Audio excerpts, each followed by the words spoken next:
Plus, I don't have anything specific on this particular. And on that topic, the transgender actor and influencer Dylan Mulvaney has been the target of a barrage of attacks from anti-trans individuals online after she did an ad with Bud Light a couple of weeks ago. She's someone who has been here to the White House. She interviewed the president last year. He had a lot of warm words for her. Has anyone here at the White House reached out to her since she became the target of these attacks? So don't have any calls to review at this time, and I don't have anything to say specifically about this report. Hey folks, Dale Jackson here. We got to talk about this insane defense of Dylan Mulvaney from the White House. That's right. The White House is asked about whether or not the White House is going to reach out to Dylan Mulvaney because she's been attacked. And of course, by that they mean mildly criticized. And the White House has decided it needs to offer up a full-throated defense of this person who is putting on woman face in order to get attention and brand deals. But don't worry, the White House is there to protect and coddle and wrap their arms around those Americans. Plus, I don't have anything specific on this particular. And on that topic, the transgender actor and influencer Dylan Mulvaney has been the target of a barrage of attacks from anti-trans individuals online after she did an ad with Bud Light a couple of weeks ago. She's someone who has been here to the White House. She interviewed the president last year. He had a lot of warm words for her. Has anyone here at the White House reached out to her since she became the target of these attacks? So don't have any calls to review at this time, and I don't have anything to say specifically about this report, but what I can say, when a transgender American posts a video about a brand of beer they enjoy, and it leads to bomb threats, it's clear that that level of violence and vitriol against transgender Americans has to stop.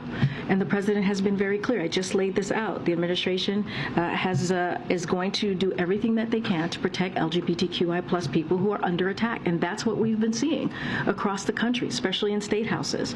And so we're going to fight alongside them to protect their rights.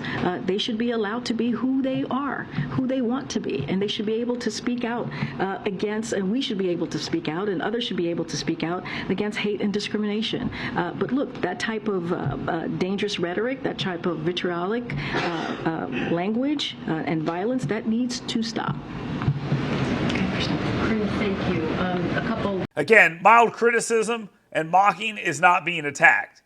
Okay, and it shouldn't be called being attacked from the White House podium. If you want to say that they're being criticized and laughed at and all this other stuff, yeah, that's fine. That's exactly what's happening, and that's completely okay. The White House shouldn't be in the business of protecting influencers from being embarrassed. They can try to defend Bud Light if they want to. They can defend Dylan Mulvaney if they need to. That's fine. But I want you to listen to what Jean-Pierre decided to say when she was asked about bringing the family of people who lost their lives in Nashville to the White House. Look at the response and how little she shows that same fire. So Monday, you're going to have 3 of the lawmakers who protested peacefully protested after the Nashville Covenant School shooting. Have any of the victims or the victims' families been invited to the White House? I don't have anything to read out to you about any invite. Why? I just don't have anything at this time to read out to you any invite. What I can say to you right now is that the president is focused on getting things done. Now, far be it from me to know why the response is so different here. It may have something to do with the fact that the killer in Nashville was a transgender person, and Jean-Pierre, as she reminds you regularly, is the first LGBTQI, I believe is the moniker they're using now, a person to be the press secretary. And that's supposed to be important. So she feels a kinship, a need to defend those people, even if they are psychopathic murderers, I guess.